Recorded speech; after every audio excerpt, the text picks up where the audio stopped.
Hey, Dan Coachimilli with NorCal Sports Network with a video on the National League West 2025 predictions and how I see this playing out. Before we get into this video, let us thank our sponsor, Chapman Law Group. Chapman Law Group, located in Marin, California, licensed in all of California. Give Chapman Law Group a call for all your legal needs. They're at 415-613-9483. Let them know NorCal Sports Network sent you. Maybe you got a personal injury situation or just need some documents, give them a call. And tonight, guys, just wanted to give you a heads up as you watch this video. Just in a few hours, Ned Colletti will be joining us live right here on NorCal Sports Network at 8:30 Pacific time. So make sure to tune in for that. Ned Colletti, he'll be answering your baseball questions. So come prepared, and that should be a lot of fun. All right, National League West. How do I see it playing out? Well, for one, I think the top and the bottom is pretty much answered. We can say the Dodgers are going to be number one and the Rockies are going to finish fifth. That, I think, is pretty much a given. But before we go jumping at the top, the Arizona Diamondbacks could surprise the LA Dodgers. Do I think it'll happen? No, I don't. But it wouldn't shock me, okay? Because baseball is a very funny thing. 162 games, injuries happen, and things just happen in a season. Look at the 21 season where the San Francisco Giants came out of nowhere to win 107 games and win the National League West. In fact, that's the last time the LA Dodgers since the 2012 season did not win the division. The Dodgers have won the division, the National League West, every year since 2013, except that 2021 season. So could we see another surprise? If it happens, I think it's the Diamondbacks, okay? Now let's take a look here at Zips. They came out recently with their projections for the 25 season here, just in the last few days. And there's a lot of things that they do to come up with their methodology. It's pretty crazy. They factor in all this stuff. And look, these projections, anytime you get into analytics and computers, they're going to make mistakes. They're not always right. But I thought this was kind of interesting. Over the last decade, Zips has averaged 19.2 correct teams when looking at Vegas preseason over-under lines. So they're looking at 30 teams. They're getting 19.2 correct, which is roughly, real close to 2/3. So they're at about 65% correct. That's not bad when you're considering where they're ending up in the standings and their records. So he says always tinkering with the methodology, but most of the low-hanging fruit is in predicting how teams will perform has already been harvested. Zips misses for teams from year to year are uncorrelated with an R squared of 1 year's miss to the next of 0.000541. In other words, none of the year-to-year misses for individual franchises has told us anything about future misses for those franchises. So let's take a look at the National League West. All right, here it is. All right, they've got the Dodgers winning 97 games and winning the division by 12 games. The Diamondbacks and the Padres battling it out for second, and the San Francisco Giants fourth, and the Rockies fifth. Now, if I have two surprises that I potentially could see in this situation, I pretty much have the division coming out identical to Zips, but here's where I could see things changing. Pretty wild, but I could see the Diamondbacks, as I mentioned, in an upset, pulling off the division with somewhere where they win close to 100 games and the Dodgers fall a game or two back, 97, 98 games, and somehow the Diamondbacks just come out. Everything goes well. They don't have any injuries. Their pitching holds up. They get a bounce back year from Jordan Montgomery. Corbin Burns has a stellar year. Guys like Brandon Pfaadt continue to perform, and Merrill Kelly and Zach Gallen all pitch well. There's a world where the Diamondbacks could get hot and win 100 games. Okay, that's one. Two, I could see the Padres falling off where they're listed at 84 and 78. I could see the Padres finishing somewhere closer to 500 and the San Francisco Giants squeezing out 83, 84 wins and the Giants overtake the Padres. Okay. That's kind of how I'm seeing this division. You know, there is a world when you look at teams overall.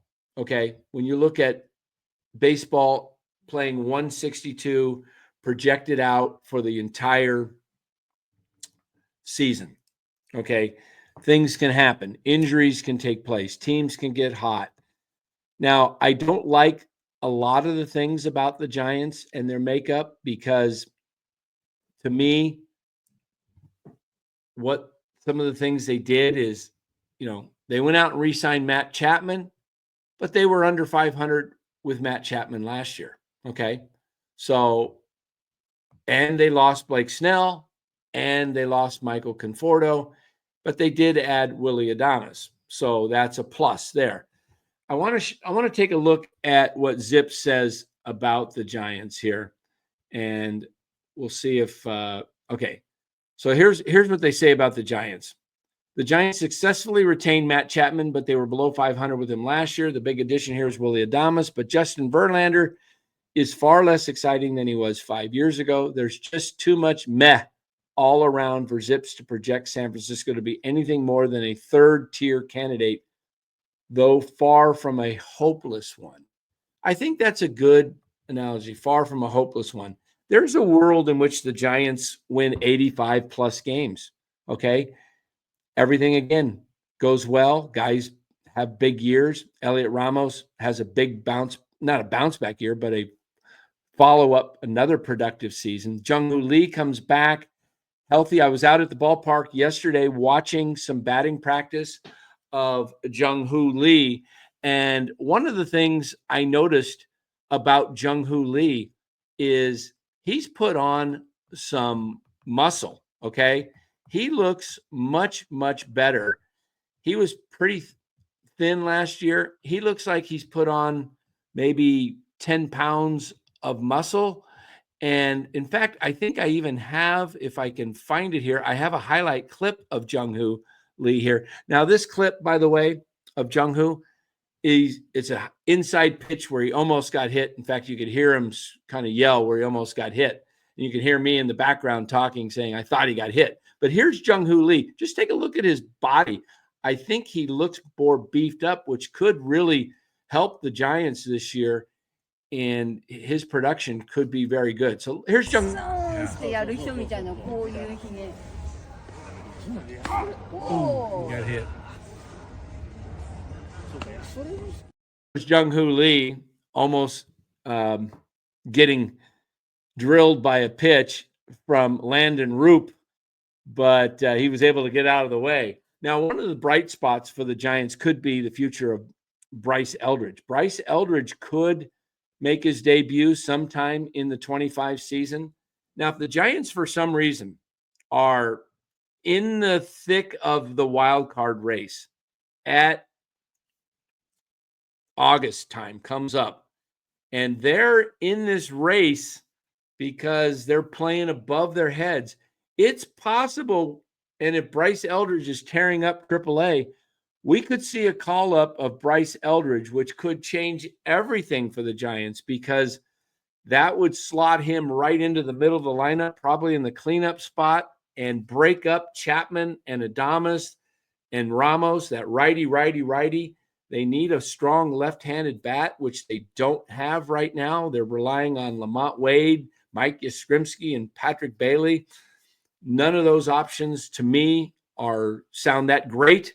So, but let's look at Bryce Eldridge. Here's a pitch of him batting, and I don't have the pitcher in view here, but Bryce Eldridge is actually facing a left-handed pitcher who throws an inside fastball. And watch Eldridge turn on it. Watch his quick bat. Watch his short, compact swing for a 6'7" big man. Here's Bryce Eldridge yesterday.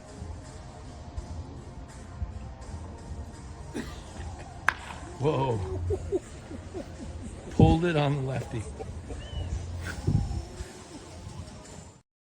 There you go. Bryce Eldridge pulling the ball in his first pitch he saw in spring yesterday, and he was able to turn on that. This kid has huge upside potential. He's a top 15 player in the top 100 by most of the analysts who put out the top 100.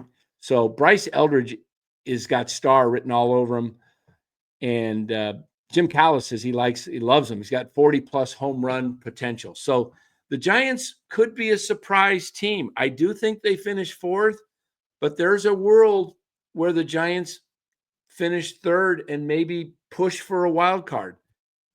I don't see it, but it wouldn't shock me because Buster Posey is pulling things together. The attitude has a huge, huge difference in a ball club. In sports, when you got the right people running the show, it makes a huge difference, everybody. And that's why I'm not counting them out completely, because there is going to be a different attitude there at San Francisco. Getting Farhan Zaidi out of the building was the biggest move the Giants have made in years.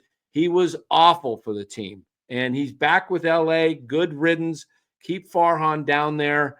Let him run baseball ops for the Dodgers. That would be great. That's not going to happen. They're too smart. They're not going to let him anywhere near any baseball decisions. But he's just going to be helping the owner, doing his, side work and helping him with other clubs. And, I don't know what else Farhan will be doing. Maybe cleaning the bathrooms. I'm not sure. But I think this division is loaded. I like Arizona. San Diego, they have the potential to bounce back, but the way they lost in the playoffs last year to the Dodgers and losing some key players, will the Padres bounce back?